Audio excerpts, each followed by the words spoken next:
looks like we're not bereft of those ideas, really, from citizens on X, on social media, to citizens on the streets. So what exactly is happening? Why is there a disconnect? Let's get into the conversation this morning. We're joined on the program by Yunusa Yusuf, who's a convener, Kagarko Local Government Area Youths, joins us from our Abuja studio. Good morning. Thank you for joining us on the Morning Brief. And right here in our Lagos studio, Onyekachi Adekoya, a security consultant.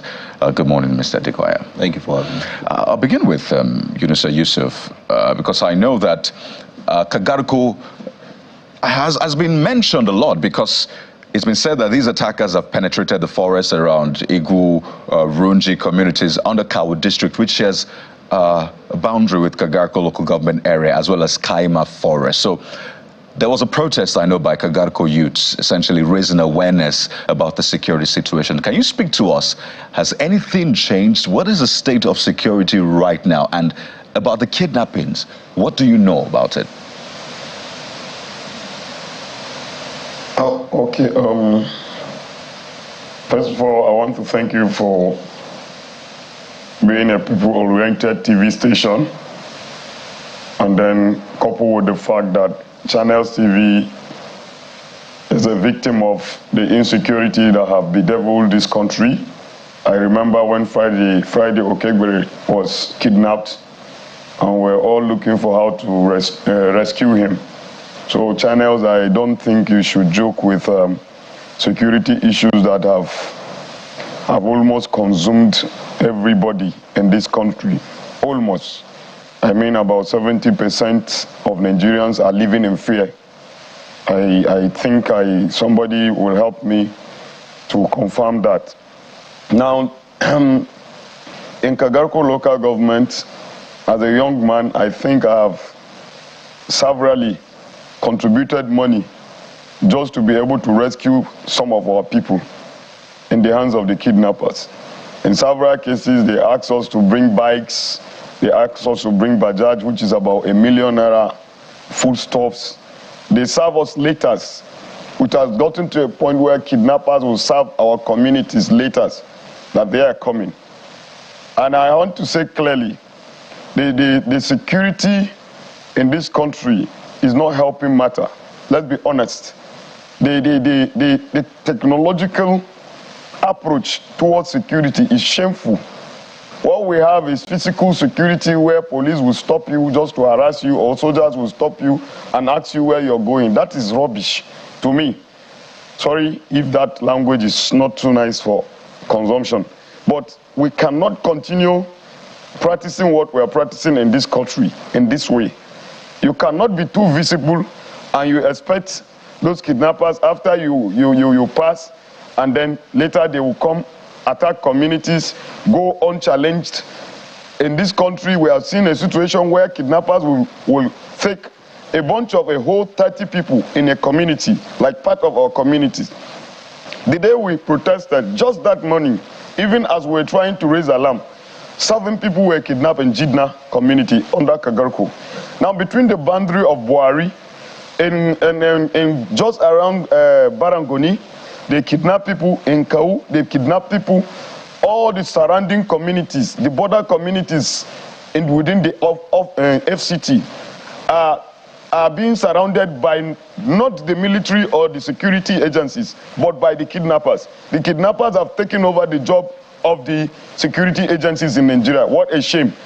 Now, what I'm asking here is that what baffles me the most, how will the rich always carry heavy number of security men, use sirens to pass all the routes and pass successfully and peacefully, safely, but the poor will not be able to sleep at night? Something has to be done. Why would the Chief of Defense Staff and also the IG of police continuously attach a lot of manpower to the Nigerian big men or the people in power? Why do they need so much security if the security is meant for all of us? Is it not the same taxpayers' money that all of them are benefiting from, which I am part of? So something must be done. They must be able to tell us.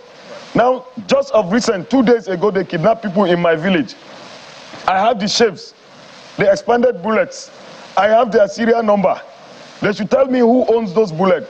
How were they imported into this country? The government should answer those questions. There are police special bullets, there are army special bullets. Where was the last place those bullets were taken to? Who is the armorer that received them? Nigerian government should stop lying to us. They should stop telling me lies as a young man. Nigeria is not safe. This country is not safe for anybody. President Tinubu should wake up to his duty. We cannot continue like this. In the FCT now, as I speak to you, it is shameful that in an estate, kidnappers will invade an estate, cut away with people, go unchallenged. Nobody is talking about it. As I speak to you now, within the FCT, most of the bus stops are occupied by picking pockets, or how you describe them. So you begin to wonder, if the FCT is not safe, neighboring communities are not safe, what happened to somebody who is a bit far away? What a dire scenario you have painted. And I mean, these things have been in the news. We have been reporting them, but having you narrate them yet again just brings it close to home. And let me bring in Mr. Adekoya on this one. Your thoughts, really? Firstly, it's a very sad one. Our thoughts and prayer goes out to the people of Kagarko, Wari, all those communities. I've said several times on air that Maiduguri is safer than Abuja, and I've been saying this for 4 years now. And I would encourage your producers to dig up those clips. I've said it several times. The sad thing is that Abuja was not designed for the common man, structurally. And the way we are projected force in Abuja and our formations and deployments, Abuja is supposed to be the seat of power, and then we protect that seat. Every other thing outside the 3-arm zone is not adequately planned for. So there has to be a review of what we have in Abuja, and it must not be done by the current people who are still doing the same thing, because if you keep doing the same thing over and over again, you're going to get, sadly, the same results. Something has to change. Now, I've always said on air that our politicians sometimes unintentionally, it's not that they have bad intent, but a man cannot give what he doesn't have. If you don't understand the dynamics of security, case in point, when you are managing a kidnap or a hostage situation, it's not something for political fanfare. There are techniques and procedures for engaging, and that's what you do. When I saw that advert getting up to a certain amount, I mean, in our small network, we're saying kidnap from ransom just went off the roof, because it's 1 billion now, God knows what. And since we can crowdfund, where do we go from here? But that's on the one hand. I listened to the gentleman who gave a report, who was talking about the community. This issue of Abuja has been on for years. The police said they were going to increase formations, proving that, you see, the problem with Abuja is design and expansion. And because of the cost of land in Abuja, a lot of estates are springing up faster and beyond what the government can cope with. So the politicians, I think, are our problem. And the problem is coming home, really. So there has to be a redesign. I don't want to sound like a broken record, but state police, if you don't have state police, there's nothing you can do. And importantly, I don't want to hear, with profound respect, the Chief of Army Staff, Chief of Defense Staff, they shouldn't make a comment on this issue. They have no business with it, and I'll explain to you why. And we've said several times that the army is to protect the territorial integrity of Nigeria. The man has said he has expended shells.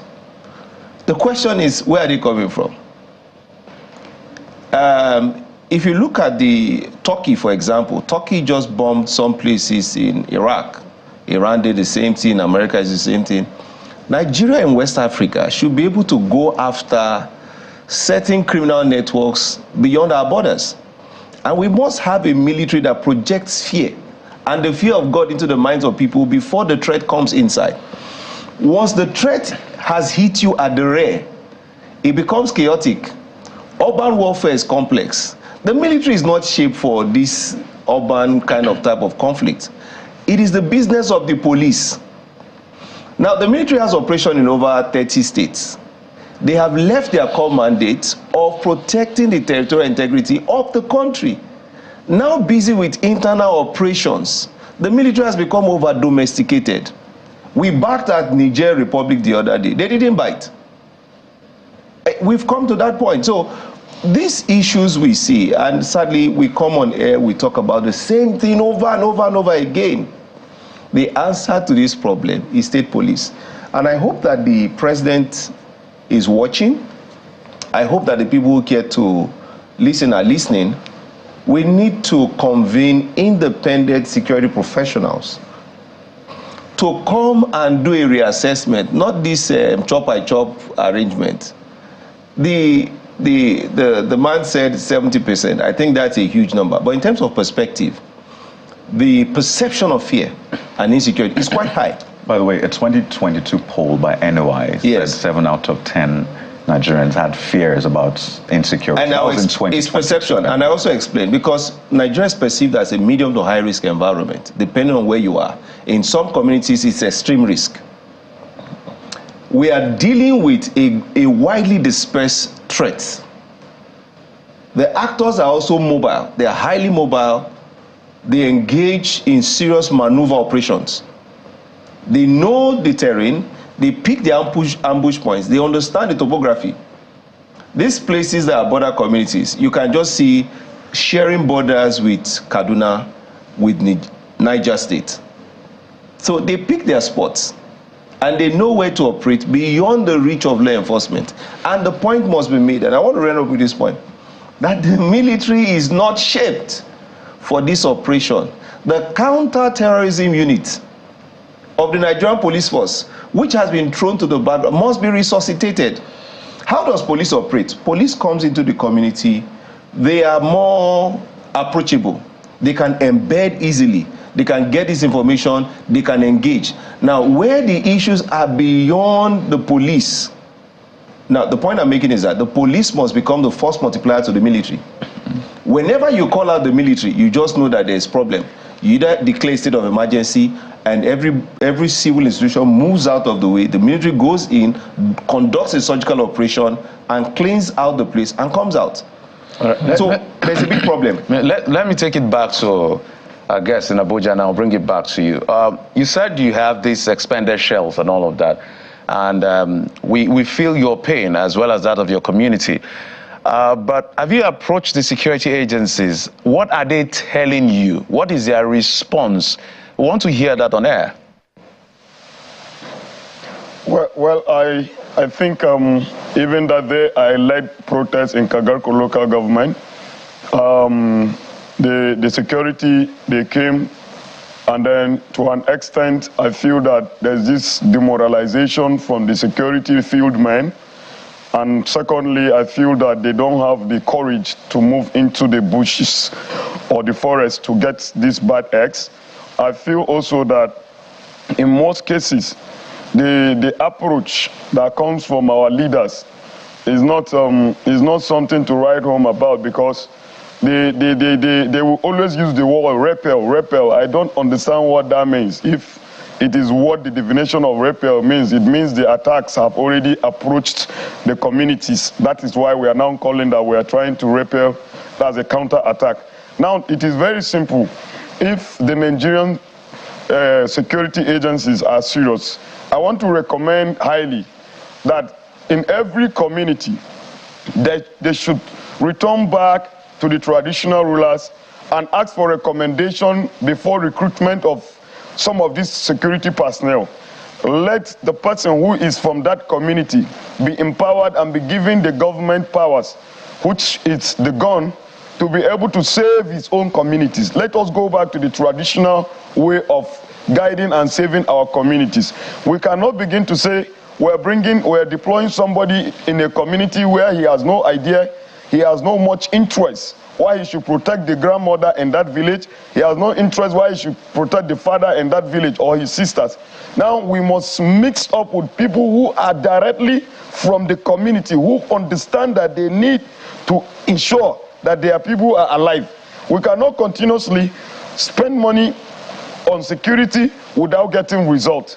I think enough of the physical security, we have lost it completely, because we used to, before now, see some spies, intelligence gathering from communities where people monitor and give reports to the police, give it to the DSS and all that. But these days, I see those people no more, I hear no more.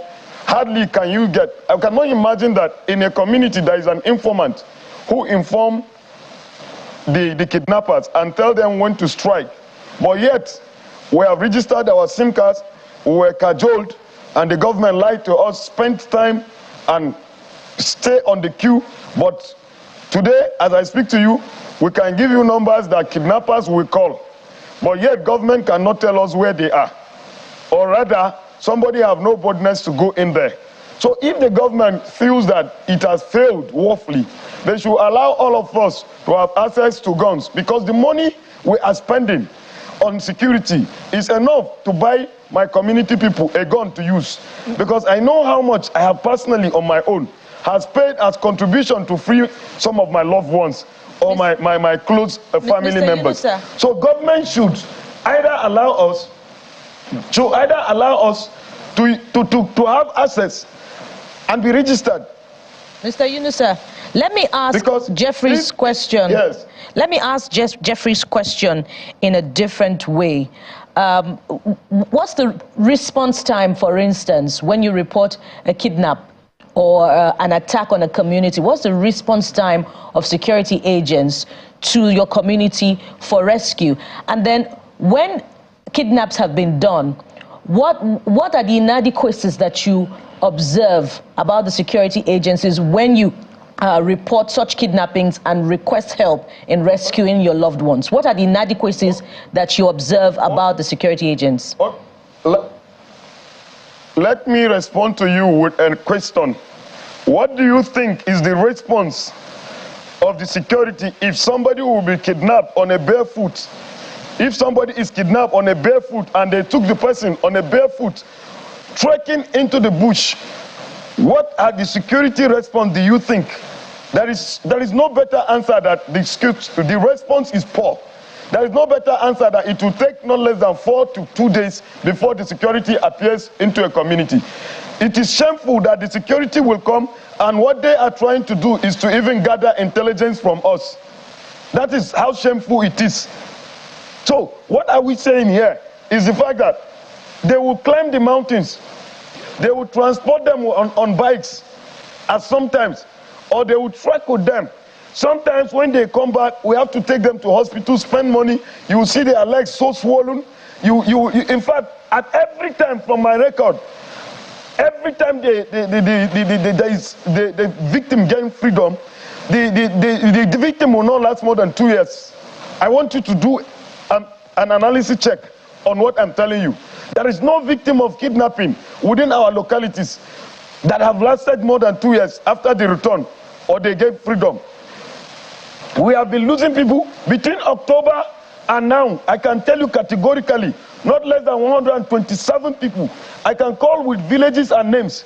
30 people were picking from Pape, including the chairman's senior father who was killed in the hands of the kidnappers. Kagarko local government chairman. The chairman of Buhari, they kidnapped his father some times ago. They have been kidnapping all the chairmen in the border communities. I challenge them. They are no more living in their communities. The chairman of Tafa does not live in Tafa. The chairman of Kagarko does not live in Kagarko. The chairman of Buhari does not stay anymore in Buhari. All of them have left their localities due to insecurity. So, government is not telling us the truth. Some people are responsible. The president should expose them. Nigerians want to hear. The next protest I will lead will shock everybody, because if the president cannot name the kidnappers and the sponsors of the kidnapping, it means that the Nigerians that voted for him, he has not lived to expectation. President Bola Ahmed Tinubu should be able to name his sponsors, because I believe. Mr. Yunusa, I'm sure you have unending stories. Let's come to our guest in the studio. Mr. Onyekachi, you said a number of significant things earlier on. Yes. You talked about the terrain in Abuja, that it's not designed for those at the lower rung of the ladder. I want you to talk about the topography of the forests on those communities bordering Kaduna, Kagarko, Buari. What makes that topography a haven for the bandits and the kidnappers?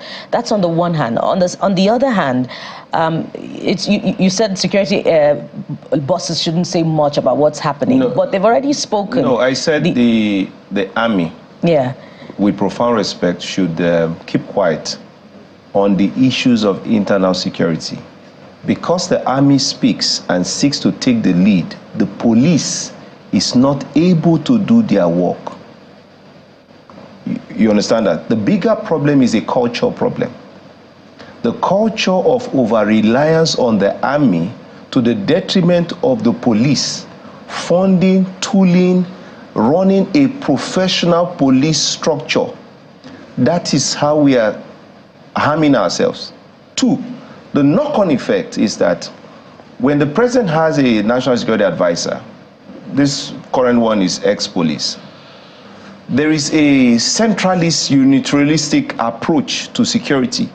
So everybody becomes a sounding board from the same errors we have made over the years, saying that, for example, the police wants to employ 30,000 more policemen. That is not the solution. Every sensible approach to security must be local. Police should lead. In civilized places, you have the police, you have National Guard. The army doesn't come into the civilian center. So we are over, and what we're doing is we're improvising. The improvisation is not working. So I'm saying now that we must have state police, then federal police. For federal police, they now have to become specialized tactical crack units.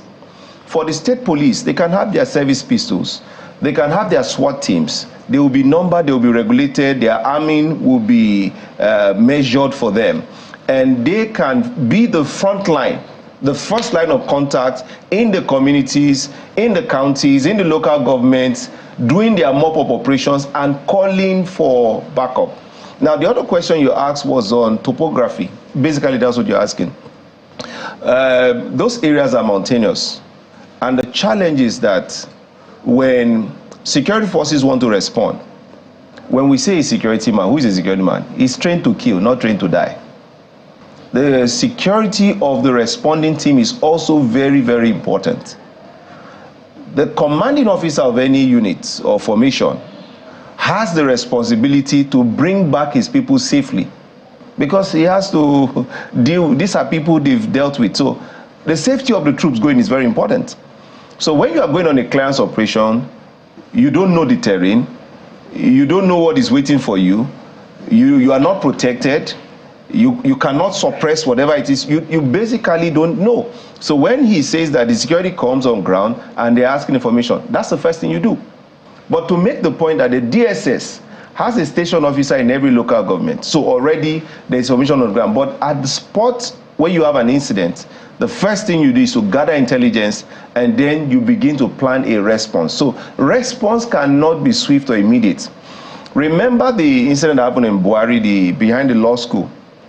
We lost at least 7 members of the 7 Guards Brigade because they were trying also to respond, but without the sufficient tooling.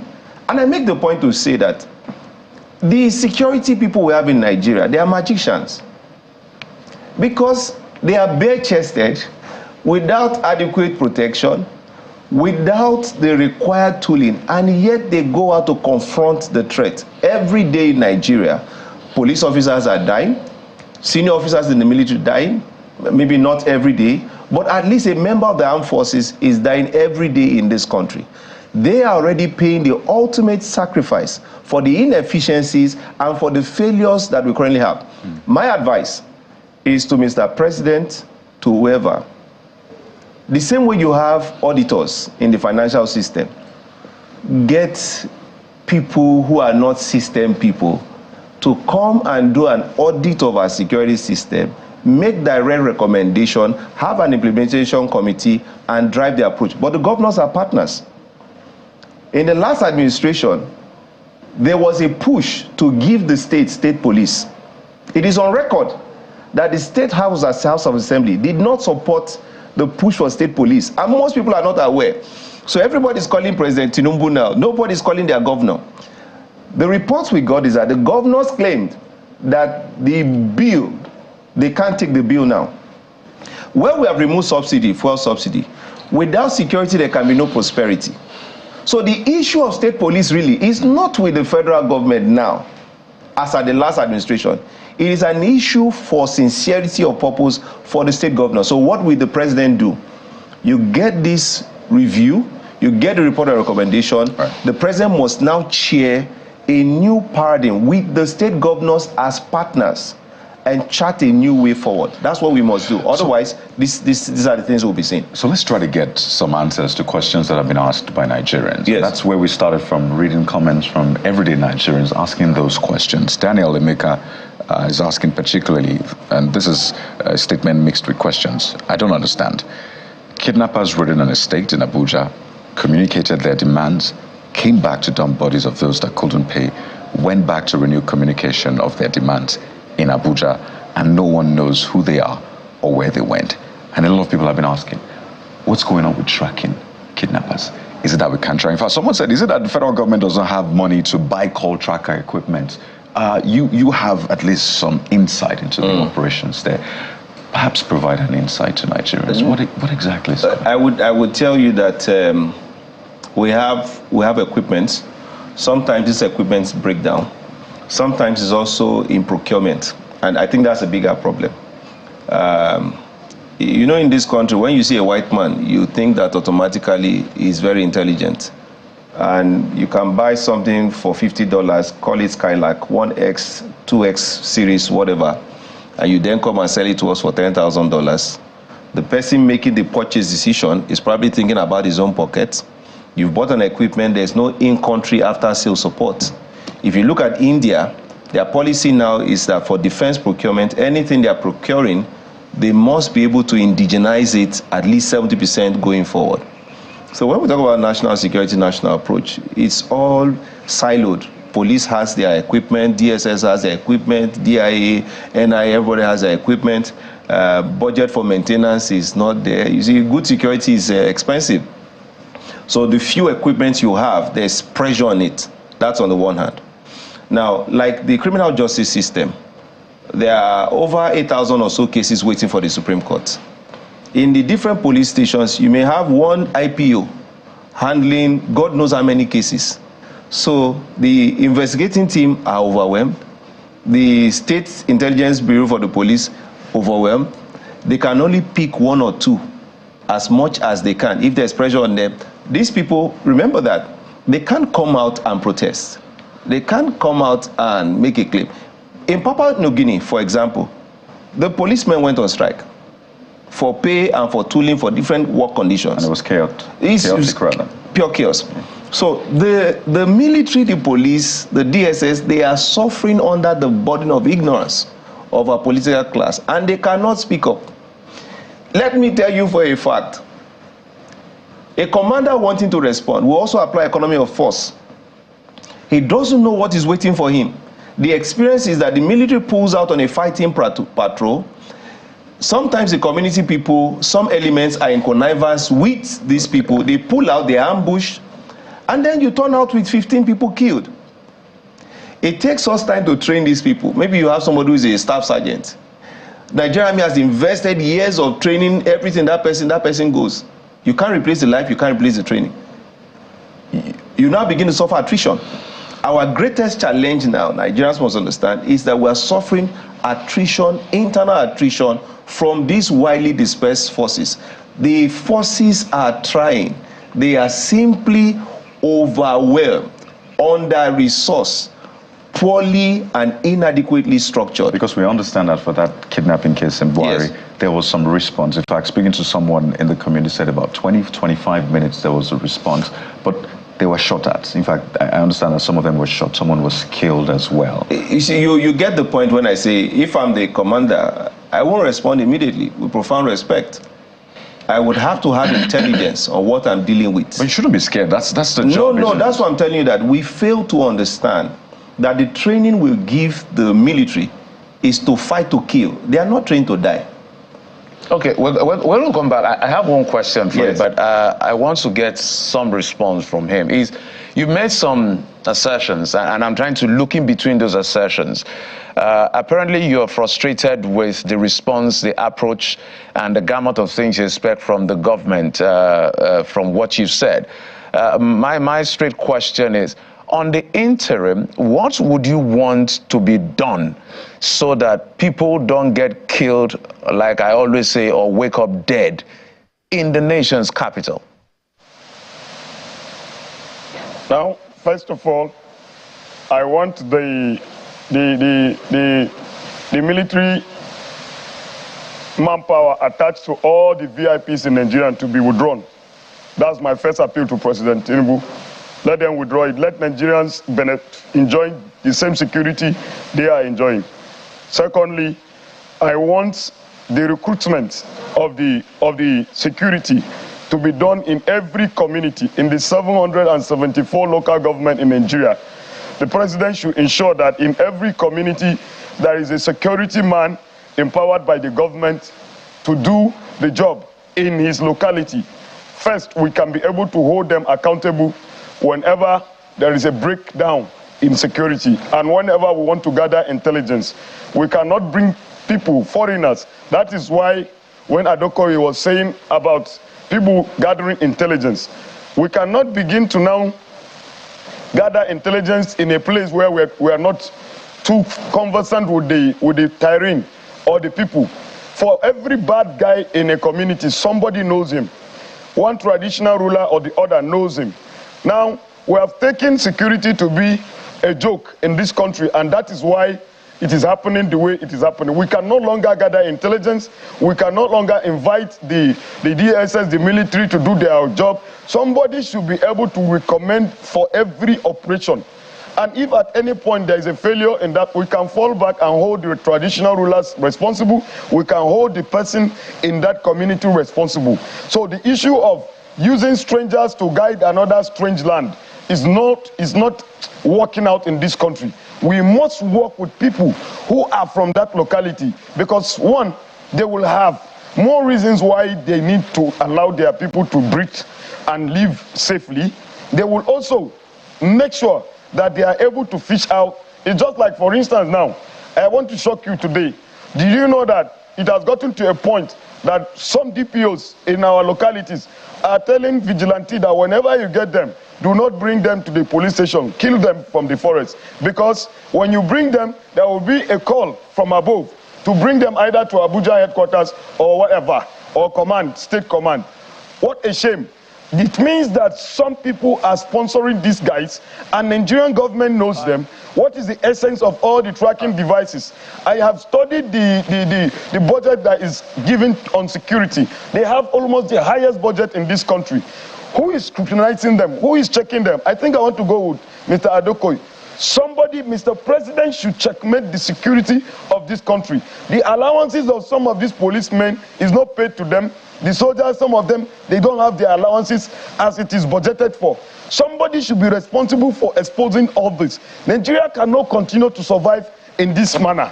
Sincerely, some of them, when you meet them on the road, as I speak to you now, do you know that you can travel with human head in your boot as long as you have 10,000 naira cash to be given for security? All they will stop you is to ask you, Oga, how far now? Where did they go? And that is all. And that is how bad the security network in Nigeria is. It is so dilapidated. I don't know the best word to describe what Nigerian security is. All right, Mr. Yusuf, you made an allegation, but of course we can't verify your claim concerning the DPOs and the exchanges you talked about in terms of taking human life, because they are supposed to protect human life. But I'm going to come back to you. I'm going to come back to you. Mr. Yusuf, I know you're quite passionate about these issues, but you know we need to speak on things we can verify. All right, but Mr. Adekoya is going to respond to that. But in addition to responding to some of the things he said, I cast my mind back to the carnage on the plateau, as well as what is happening in the nation's capital. The level of insecurity in or around the nation's capital. For me, it sounds like, and for the average Nigerian, sounds an affront on the state. What should be the response? I remember during the Mongo or Basa incident, the Chief of Army Staff went to Plateau and was doing push-up on national TV. And then I was asking why. They said he's a paratrooper. That's how you motivate your forces. And then I said that that will not amount to anything, that a more dangerous situation was lurking in the corner. We like optics a lot. And I understand that the security forces must reassure the people that they are doing something. But we can't keep painting over the problem. The problem is quite deep-seated. Where do we start from in responding? I think I've spoken to the issues really when you raise about response time. The man clearly is on the ground. He sees the issues. What I will say is that some conversations we can't have on national TV. The presidency leadership, as you have a KPMG do a financial audit, there are people in this country who this is what they do. Invite them to come and do an internal independent audit. What you're asking me when you say we have, and look at where we have the problem. The bigger problem is within food system. Food system security is a big problem because the bulk of these attacks are happening within the food belt of the country. This can destabilize the country, place on the country a great socio-economic toll. Will now leave us to be preoccupied. We are addressing these issues to the detriment of Nigeria's ability to project force, project its national interests within Africa, within ECOWAS and the international community. So basically, some will argue that, some of these issues may also be cross-border influence operations. That's just colloquial speak for what I don't want to say on air. So the approach must be very broad. Right. Sorry, let me just round up that most politicians don't understand the difference between national interest, national defense, and national security, and how you pursue national interest and national security. What is hitting us internally has its root in the madness in the Sahel. And we are not postured correctly. When ECOMOG was ECOMOG in ECOWAS, there was a time we had an army.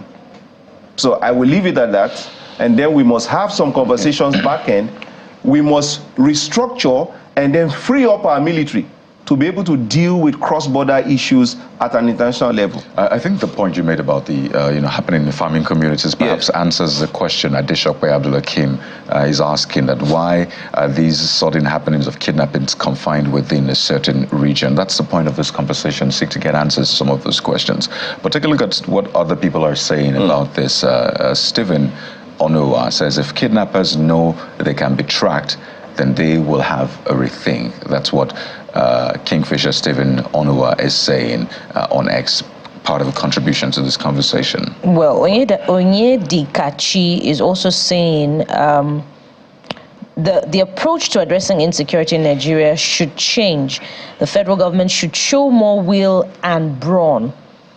Their faces are known, their location is known, we have the weaponry. Well, do we? What else are we waiting for to wipe these criminals out? It's either we lack the will to confront the terrorists and bandits, or there's connivance. These people are giving us problems. They can't be stronger than the state. I guess that speaks to a lot of the things Mr. Yunusa has said. And quickly, Engineer Lighthouse says, it's funny how our leadership system works. This kidnapping and insecurity, he said, are political and religious. They are motivated, but together with unemployment and bad leadership, we're talking about a combination of a gamut of issues coming into one. And this one from WhatsApp, lots of messages coming in on WhatsApp. But Benga Oshidele says there is no rocket science in solving the increasing insecurity in the FCT. Secure the neighboring states and comb all the forests, increase intelligence gathering from the locals, and finally, effective and efficient use of well-trained security personnel. And of course, this is from Benga Oshidele from Houston, Texas, in the USA. We'll take some other messages as they come in, but essentially to make this a well-rounded conversation such that we hear what you are saying across social media, and of course what our guests are saying as well. But we have to wind down on this conversation. By no means is this an end to the conversation. No. It's just an end to the leg of this conversation, and we have to go right now. We'll have to thank you so much, Mr. Onyekachi Adekoya, security consultant. Thank you for sharing your thoughts with us on the program. Thank we appreciate it.